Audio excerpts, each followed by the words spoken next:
Welcome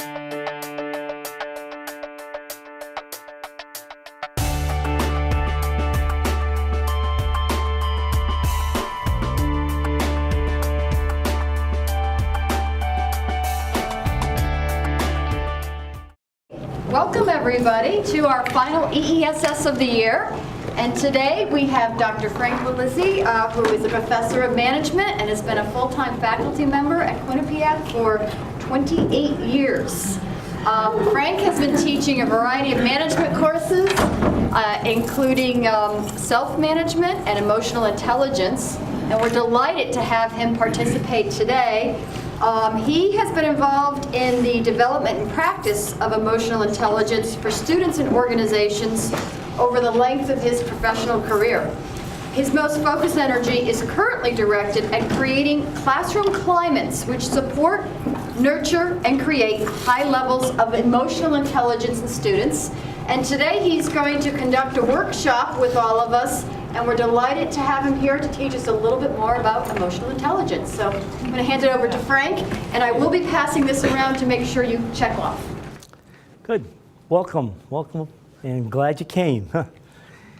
I have just a quick question for you all before I get started. Just if you go around the room and tell me what you expect to get out of this particular experience. And if nothing comes to mind, just pass. Something useful for the classroom to help engage the students. Okay. I'm hoping to learn more for my own benefit as well as classroom. Okay. I'm fascinated by EI. The whole notion of it, okay.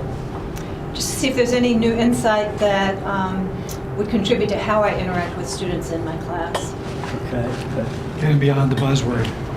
Beyond what? The buzzwords. Okay. Good, yes. I came here to learn more about you and your work. Learn me and my work, okay. I share somewhat what Kathy just said, but also trying to figure out more how to get a deeper connection with students than just an intellectual level. Okay. Yeah, something similar, trying to understand where these students are coming from. All right, good. I'd like to see if I can adapt to what you do in the classroom. Yeah, and I just want to learn more about it because it's one of the learning proficiencies now, so I'd like to know more about it. Well, it's something I incorporate a lot in my work, but I also have a specific question problem, and that is I work at the law school and I direct the academic support there, and there's a certain type of student who I don't help, and that is the one who's in real denial about what it takes to be in graduate school and in law school. And so because at that point I think that someone has to know that they have to be a partner in this work effort. So we do whatever we can to support that and to nurture that. But I'm always toying with where that line is, how much to chase after someone versus when to let that person realize that they're not in a position to cope emotionally. They don't have the emotional intelligence to be at the graduate level. If I don't touch upon it before we finish, bring it up again. That's a good issue. Did I? No. Okay. Actually, I've heard this word a number of times, including an old girlfriend who used to use it all the time, and I'm sure they had no idea what they're talking about. So I want the straight story here. Want the straight story, okay. And I'm a newbie, so I just need to learn everything. Okay. You're to have a free lunch to support That's you right. and to maybe get a new twist on. free lunch, okay, Bruce. And Cindy, you're just here because you're here. Come up because I'm fascinated by the topic, and I want to learn a little bit more about how to use that in the day-to-day professional life. So. Okay. All right, folks. Well, thank you. In the short time that we have, what I'd like to do is just take a couple of moments here at the beginning to say what it is and what it isn't, and then give you an opportunity, I'll give you a little historical perspective of this particular concept because it goes way back, way back. And then give you an opportunity to experientially go through some activities to help you understand what it means to be self-aware and what it means to be aware of other people, that kind of thing. I know it sounds like it's so simple, but it really isn't. And that's been the crux of the problem in this issue of emotional intelligence. And then we'll pull it together at the end with any questions you might have concerning application. Okay, this goes back, as I said, many, many years ago, at which time it was considered to be kind of a soft science. It was kind of like touchy-feely type of thing. And people didn't pay too much attention to it. We didn't give it enough weight at that point. It wasn't seen as valid, as scientific enough. But yet there were many, many workshops and seminars that were provided for folks in this area. But they still weren't really integrated into the normal workday world or classroom. It just was not seen as scientific enough. So back in the early 90s, Daniel Goleman and a few other people came along, and they began to do some studies and research, and they began to pull together some observations that gave them some conclusions that were very, very alarming. The number one conclusion was that EQ, the ability to be emotionally mature, I know we've used that before, but to be emotionally mature from this concept is far greater in terms of a person's importance than IQ. Now, our culture just doesn't support that kind of thing. At least it hadn't up to this time, until these folks did research. And as they did more and more research, the data kept supporting the fact that EQ is very, very important, a very critical ingredient in success. In fact, many years ago, Harvard did a study, a longitudinal study, and they wanted to see what the difference was between those students who graduated with a 4.0 versus those who graduated with an average GPA. I want to see what happened to these students along the years after they graduated. Well, what they found was something very, very amazing. And you would expect that the high GPA people would be very well off, be more fulfilled, happy, good relationships, fulfilling jobs. Well, that wasn't the case. As a group, significantly, the ones who graduated with the GPA at the average level were far more fulfilled, more successful in their jobs, in more long-lasting relationships, and happier. Kind of an interesting so this was all coming together. This data was coming together, and then the research that Goleman did and Peter Salovey from Yale did, and then they based this on also some of the work that David McClellan did at Harvard on achievement motivation. And all this data was coming in, and it gave Goleman, especially Goleman, the opportunity to write the seminal work in emotional intelligence called Emotional Intelligence. In fact, he wrote 2 books, Emotional Intelligence and Emotional Intelligence in the Workplace. So that was the first application. How do you apply this to the workplace? And as you all know, that's a very, very important place, a place where we don't see much emotional intelligence in the workplace. Now, what Goleman says and all the other folks say is that it's not just emotional intelligence alone, and that what the aim is of the whole emotional intelligence idea is to integrate, be able to integrate the affective domain with the cognitive domain. In our culture, we've been primarily cognitive domain, left brain oriented. And we've accomplished some astounding things. Yet, we've paid the price emotionally. And we haven't addressed that yet. We haven't addressed in our public schools, in our universities, in society in general, the fact that people emotionally, there are many, many people emotionally that just don't have it together. There's a concept that Goleman uses. He did a little study on the brain, and there's a part of the brain. Any biologists here? Okay, the part of the brain, the amygdala, right, where apparently, according to Goleman, in the evolutionary times, as the brain evolved, the amygdala was one of the first parts of the brain to evolve. And it was important at that time because in prehistoric man, the issue was, as he put it, when you're out in the savannah, does it eat me or do I eat it? So it's survival. Survival. That part of the brain is still with us. And that part of the brain began to evolve, and we evolved into our cerebral cortex.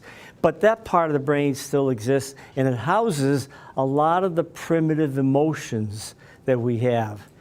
And sometimes when you fly off the handle, or you do something very, very emotionally impulsive without thinking, or you get angry at someone, or that type of thing, where your button has gotten pushed, he refers to that as an amygdala hijack. Amygdala hijack. And that's exactly what happens. And normally, our emotionally intelligent people, or most people actually, when that impulse hits the amygdala, it travels to the front of the brain, the cerebral cortex, and the brain says, you better not slug that guy, he's your boss. All right? That's normal. But a lot of people don't have that circuitry, that emotionally intelligent circuitry. And by the way, it is a developed thing. It can be developed. You can develop those new circuitries from the amygdala to the prefrontal lobes. So anyways, I like that concept a lot, and I use it a lot in my classroom in terms of saying to students, was your amygdala just hijacked when you reacted the way you did? And that's exactly, it's like primitive. It's a primitive base type of reaction. It doesn't mean it has to be that way, though. And a lot of that is based, of course, that stuff hangs around based on our early experiences, our early childhood experiences. That feeds into that. And even though we're older, the experience is like brand new in our brain. It hangs around. It doesn't leave us. Emotional intelligence helps you to learn new ways of looking at the experiences you've had and try out new ways of managing it. It's not easy, and it doesn't happen overnight. All right? So that's pretty much I should also mention the 3 areas of emotional intelligence, the big 3 areas. We have self-awareness,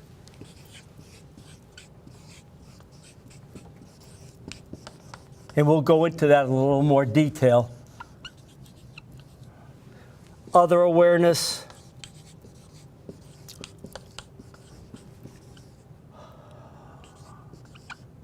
and relationship management. That's it. Those are the 3 major areas of emotional intelligence. To become more self-aware, that means to understand where I'm coming from, to understand my intention when I do or say something, or not do or say something. Because as I understand my intention, then when I am doing something, I'm doing it with integrity, with a clear idea of what I'm really trying to do. I'm not trying to manipulate. If I become aware of manipulating you if I can reflect back on what I'm doing. All right? So self-awareness is important. And then you translate that into working with other people. How do I become aware of my impact on other people? This is a biggie. This is a real big item in our culture, in schools and in organizations. Because we're oftentimes clueless of our impact, particularly the negative impact. So becoming aware of that. All this awareness helps you to become more able to manage it. And then the final one is, how do you manage relationships that you're involved in? How do we deal with the day in, day out operations of dealing with people? How do we handle that? How do we manage conflict? How do we, how do we manage diversity? How do we manage people who don't seem to meet up to, quotes, our expectations? What do we do with that? So that 3rd area is the culmination of self-awareness and becoming aware of other people. If I have a need, if, for instance, an example in the classroom would be, students who are very fearful, I'm sure you've had that, of getting up and giving a talk. All right? And it's a big part of my classroom requirements. 2 or 3 times a semester they give individual talks. Well, I work with them on it, but it's very fearful. They're very, very fearful. And what I do is I try to understand that, try to understand where it's coming from, let them talk about it until they feel comfortable enough to go up and try it. Realizing that there are times in my life when I'm afraid of something and that it'll hamper me from doing what I want to do. So it's that kind of empathy you have for the other person that comes out with this other awareness, this ability to want to get under the other person's skin, to see what it feels like when that person says, no, I don't want to do this, or I can't do this, or I'm never able to grasp this idea. I want to be able to understand what that feels like. And that ability to do that and conveying that to the student or to whoever you're working with is very, very powerful. It's like magic in terms of what it does to the other person. All right, but we'll talk a little bit more about that. All right, that's the big areas of emotional intelligence. So I want to give you an opportunity to experience it right now, parts of it anyways, and give you a chance to work with one another. These are all terms that are kind of loosey-goosey. You say, well, what is it? What does your essence mean? Well, I think, to me, an example of essence would be this. Can you guys see all this here? Mm-hmm. All right. If they were able to take a camera, a video camera from birth to now, you'd see the normal ups and downs that we all have. Right? So no uniqueness in it. We all have ups and downs. But if you look at it really closely, you'd see a common thread running through that. And that thread is distinctly and uniquely and exclusively yours. That's what makes you unique and separate from everybody else in this planet, on this planet.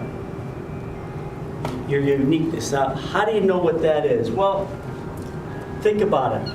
When you were 5 years old, you're a little boy, a little girl. And you had a spirit then. You had a theme that was pretty much identifiable as you. And what happens in life? What happens in life is as we get older, we're taught to become more civilized, to become more mature, to become more educated, and which is good on one level, but not good on another level because we're taught to suppress this early spirit, this who we were as 5 years of age. We learn to suppress it. And therefore, you're not really sure who you are. You know you have these ups and downs. But if you can identify this theme, even now, no matter what age you're at, if you can identify it, then you can work with it.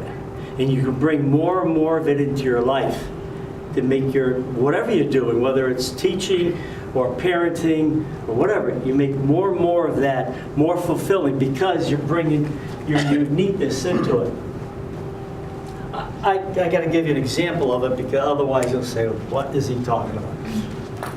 About 4 or 5 years ago, I had a student here who he was junior and he didn't know what to do for a major. He bounced from one major to another in the business school.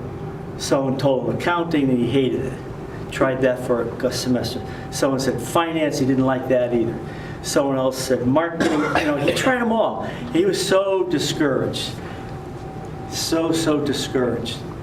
Finally, I said to him one day, I said, what did you like to do as a kid? And he kind of looked at me strange. I said, what do you mean? I said, what did you do as a kid? He said, oh, as a kid, he said, I played sports a lot. I was on the baseball team, the football team. I worked out a lot. I love sports. It's my life. That's the word he used, it's my life. I said, did you ever think of a position using all this stuff that really identifies him as him? A position in the sports world? He said, you got to be kidding. He says, that's something I do on the side. I said, there are jobs out there, and I mentioned like sports medicine and athletic training, recreation, a few others. So you want to know where, and Central had a program. This is several years ago, before we had the program here. Had a program in sports medicine and athletic training. So he went up there and loved it, how they described it. So he transferred over there, got his degree, took him 5 years, total 5 years, got his degree. And then, this is the neat thing about this story. In his senior year, he was looking for a part-time job. And somebody from a clinic, a residential clinic for emotionally disturbed teenagers. Someone said, would you like to come in and work as a recreation helper? So he took the job and he loved it because he was doing sports with these kids, these teenagers. And when he graduated, they offered him a position as supervisor, and he's still there today. He's still there today. He's heading a large department of 12 or 20, I think 15 last time I spoke to people, which is large for that residential treatment center. And he loves it, absolutely loves it. Now here's an example of helping somebody get in touch with their, what we call the essence, who they were, what identifies them as unique individuals. And I think that's one of the things that we need to do with our students. In fact, I do it. There's a very interesting book called The Passion Test that helps identify passions that students have in their life and how they can translate them into a discipline or into a major.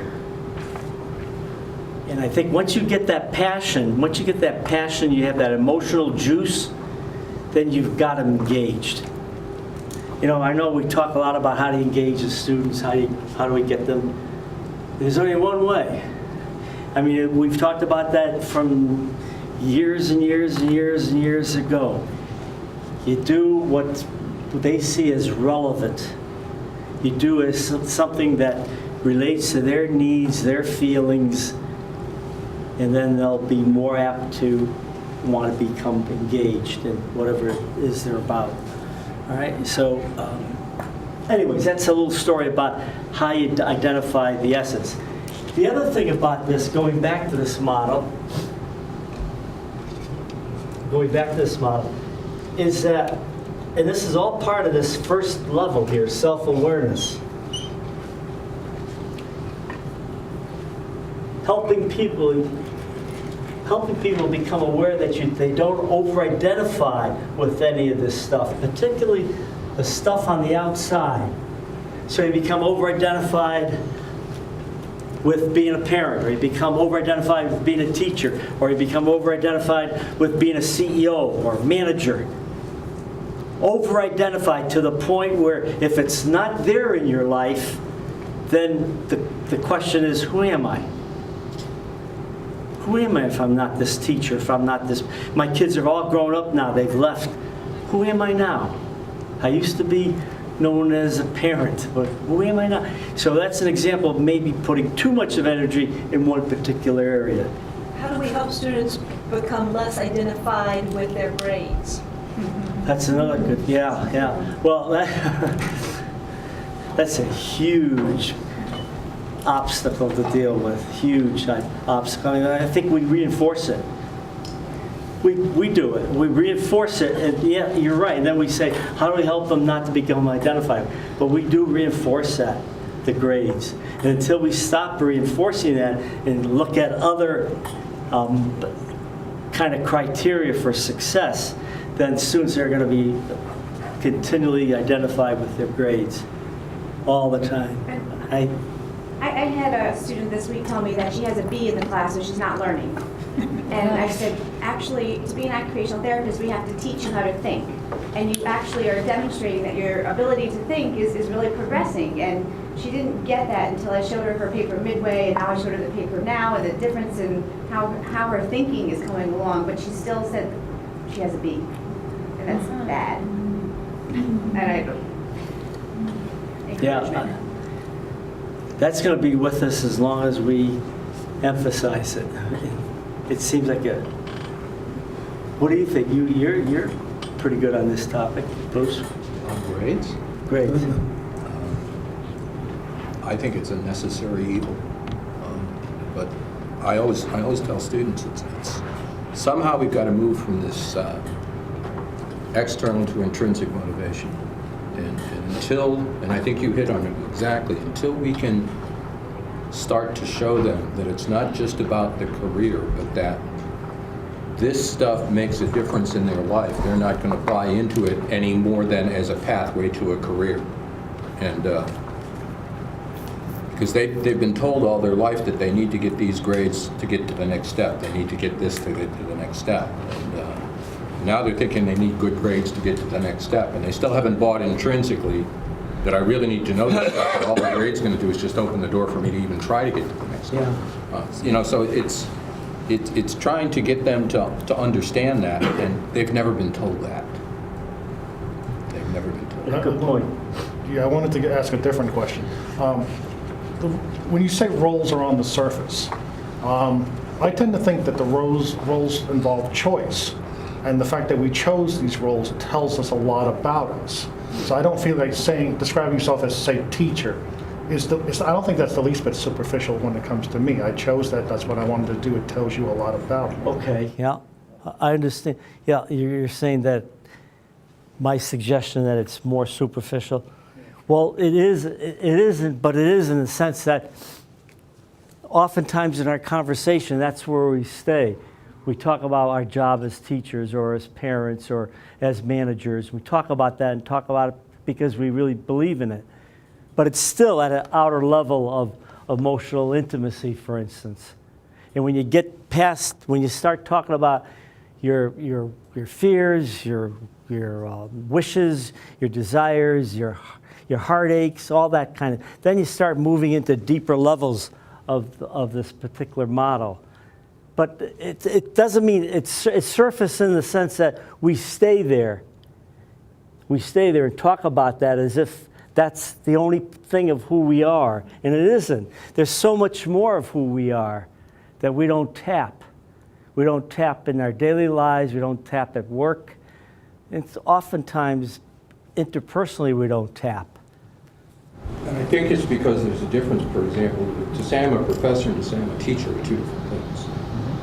There's a difference implicit in meaning. If you'd have said I'm a professor, that's a role definition. If you say I'm a teacher, that might go a little bit deeper.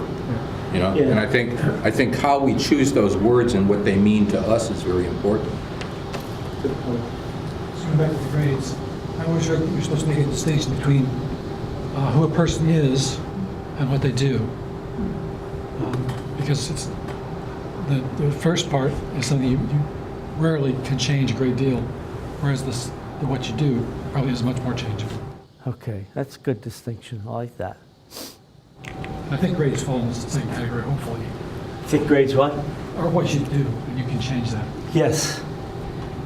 There are two things that I find important. One is that my students get a chance to see what their classmates are doing, because then they can see how are they comparatively. But at the same time, I try to tell them, don't compare yourself to other people. Compare yourself to where you were 6 months ago. So it's a little of both. It's both, exactly. Where I come from. Yeah. But Frank, don't you think we define people by their roles and functions in this world?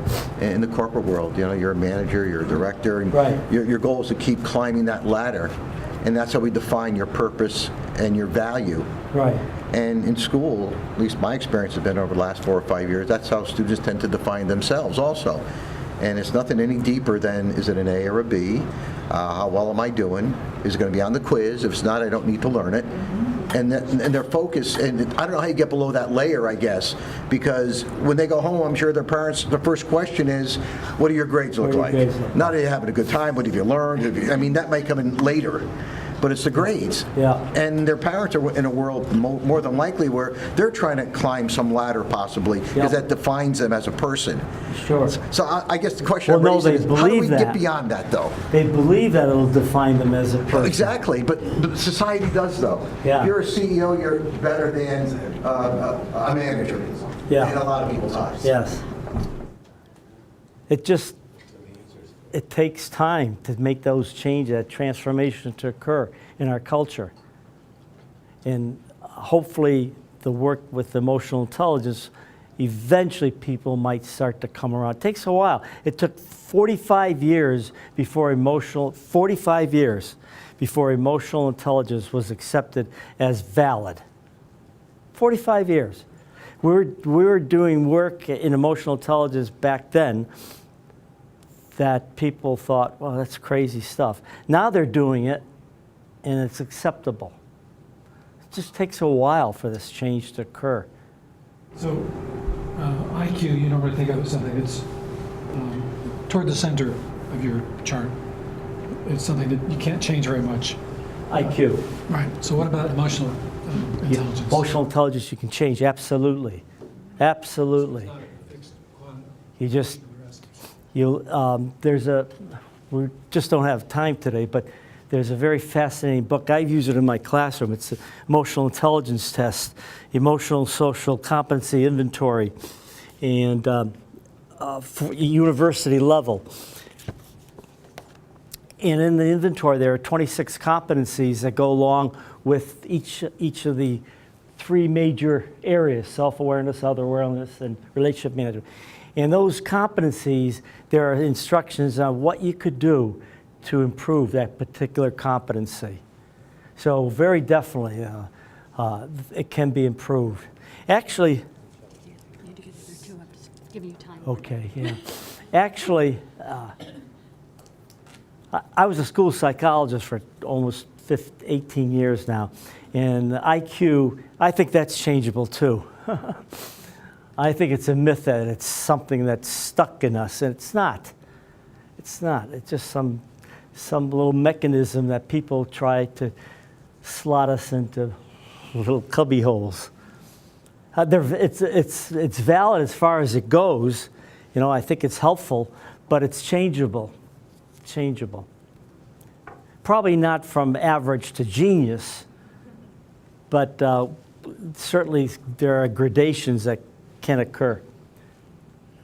I was going to ask about emotional intelligence in terms of students that are working in clinical area. I teach nurse practitioner students. Okay, some can really excel in the classroom, but do poorly in the clinical area. Do you think that sometimes the clinical role, being able to relate to people and so forth, is a little bit more in accordance with emotional intelligence? Yeah.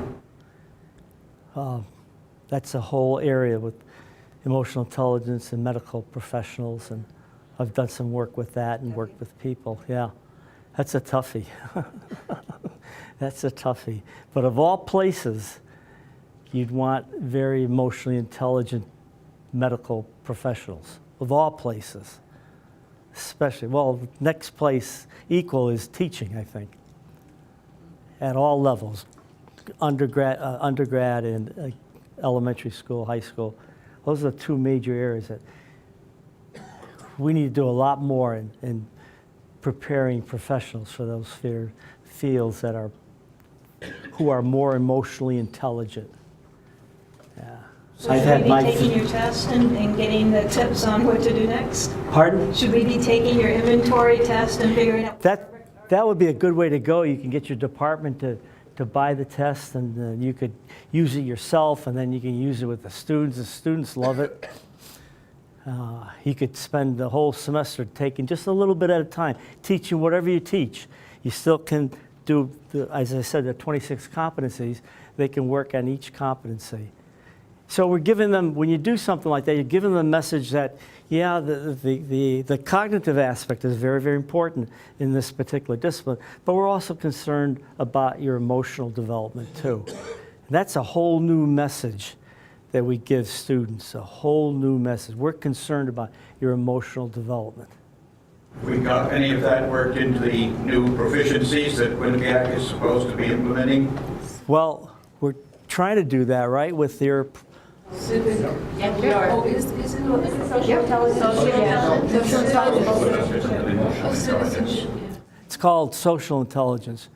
But that relates to relationship with others. Yeah, To a certain degree. it misses the first part of, because unless you have the self-awareness, you're just not going to have social awareness or social intelligence. It can't happen. You can't be able to relate to people and manage relationships unless you know what's going on and you can manage yourself pretty much. Obviously not 100%, we're human, so, but to some degree. I just wanted to say for the health professions, one of the things that we do in the occupational therapy department is starting from the freshman year, we have them rate themselves on a professional behavior rating scale.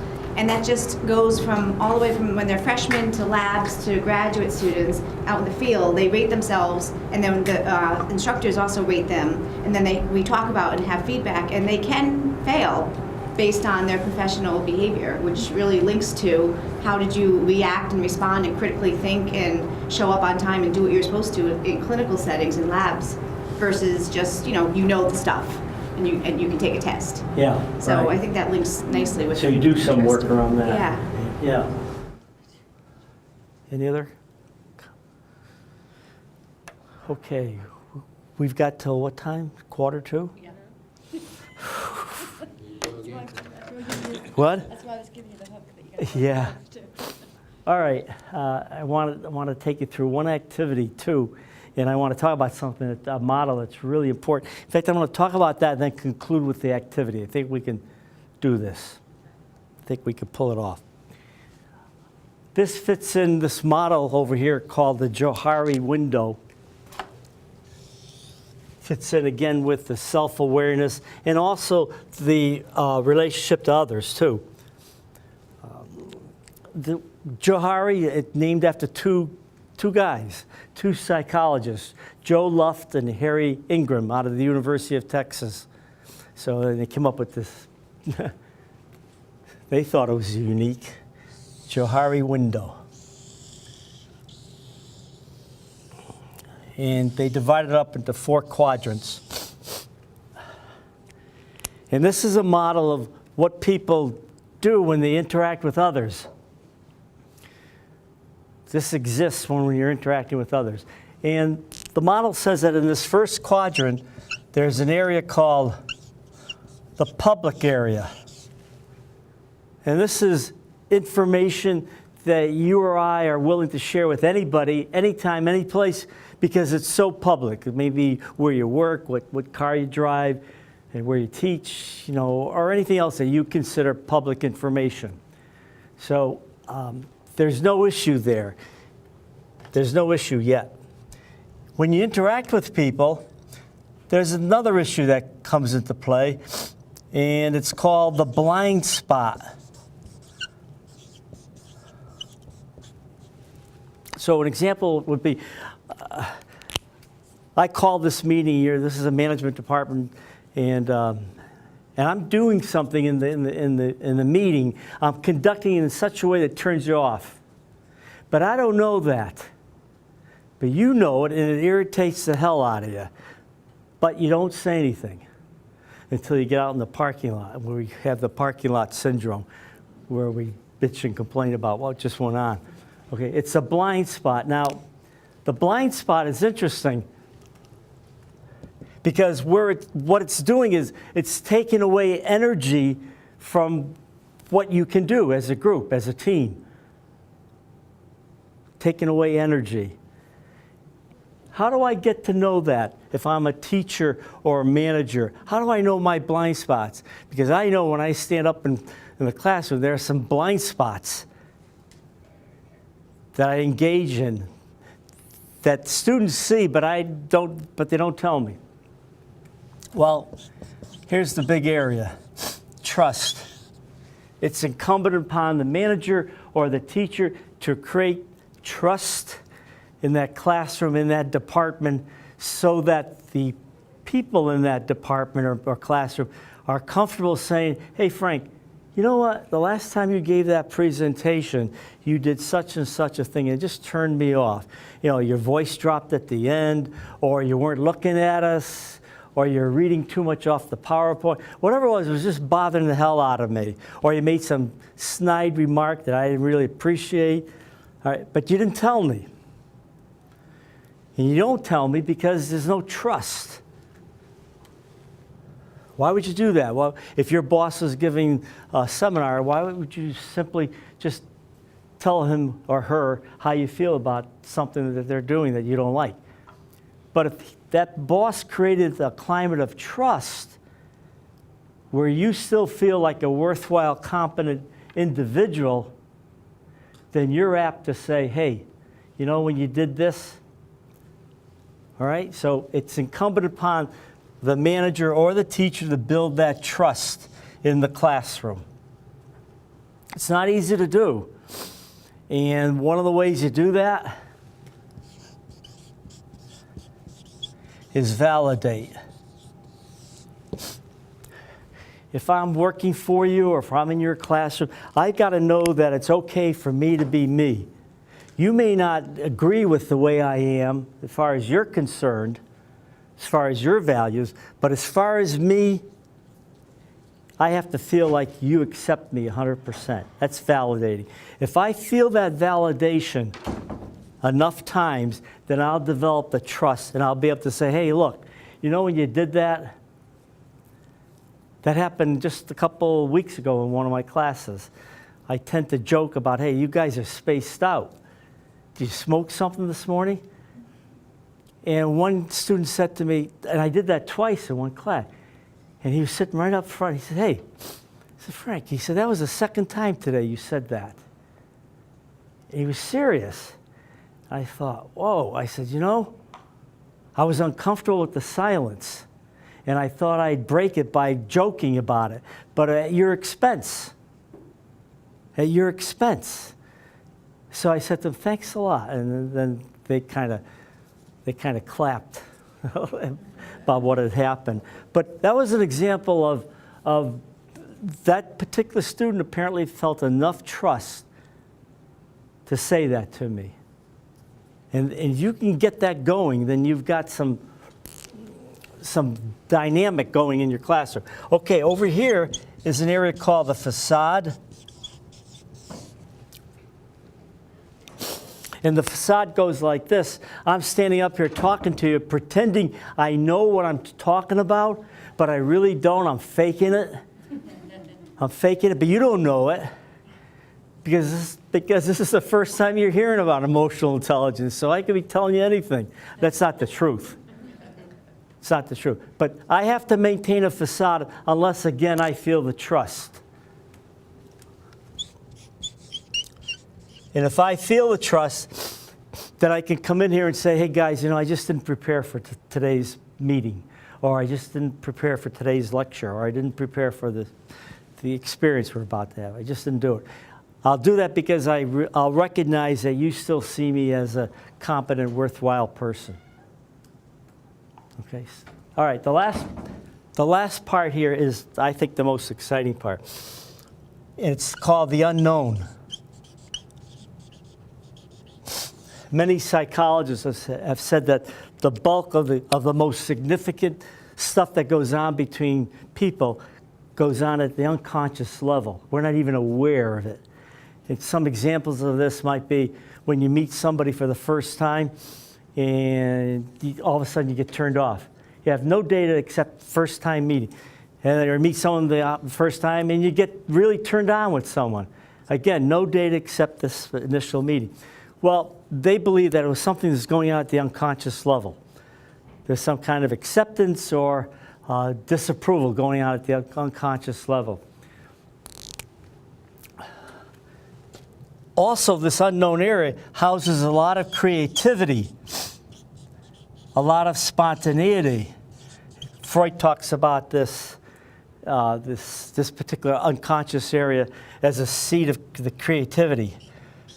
Spontaneity, it's our child, our little child comes out, the all-knowing little professor that you see sometimes in 4 and 5-year-olds. They got all the answers. All right? It's some really good stuff in here. There's some dark stuff in here too, and that's why we don't touch it oftentimes. But here's what happens. What could happen in an emotionally intelligent relationship As the blind spot gets diminished because you're building trust, whether it's with another person or with a department or with a classroom, as the blind spot diminishes and the facade is dropped because you're beginning to feel trust and you can open up, this public area starts to move, becomes larger, moves horizontally and vertically. So it starts eating into the unknown. It opens the door to the unknown. What you see then is a lot of creativity, a lot of spontaneity, a lot of fun, but a lot of work being done. You see this in high-functioning teams. High-functioning teams. They're creative, they're spontaneous. They have absolutely no problem being childlike at times because they know what that can accomplish for them. So this becomes larger and larger, and as a result of that, you become obviously happier and happier in that department or that relationship or that classroom. So it's incumbent upon us, no matter where we are, classroom, the work, wherever we are, relationship, is to develop the trust by validating that allows the other person or the other people in the department to drop their blind spots and their facades and delve into the unknown and delve into the creativity and the spontaneity. You see it in relationships a lot. And two people in relationship in a really, really good relationship where they support each other and they validate each other, what you see is a lot of creativity and spontaneity because they're comfortable with themselves. You were alluding to that, Bruce, earlier. You're comfortable with yourself. You're comfortable with your child parts, your kid part. You can still be a, quotes, adult, but you're just open. And you're open because you believe that the world is safe to be open. That's so important. In the classroom, students need to feel that it's safe for them to express themselves. I know we're trying to get them to get more engaged in learning, but they're not going to do that until they feel that that's a safe environment. And if they feel they're going to be graded on that all the time, or if they're going to be graded on every nuance of the way they talk, then that's not safe. That's not safe. Safe in corporations where they create things like entrepreneurship, where within the corporation, people are given the opportunity to create some product or service on their own, as if they were an outside entrepreneur. These companies that do that create the safe haven, the safe environment, so that people are willing to go and experiment with this unknown area. But until we do that, it's just not going to happen. It's not going to happen because we think it's a good idea. Okay.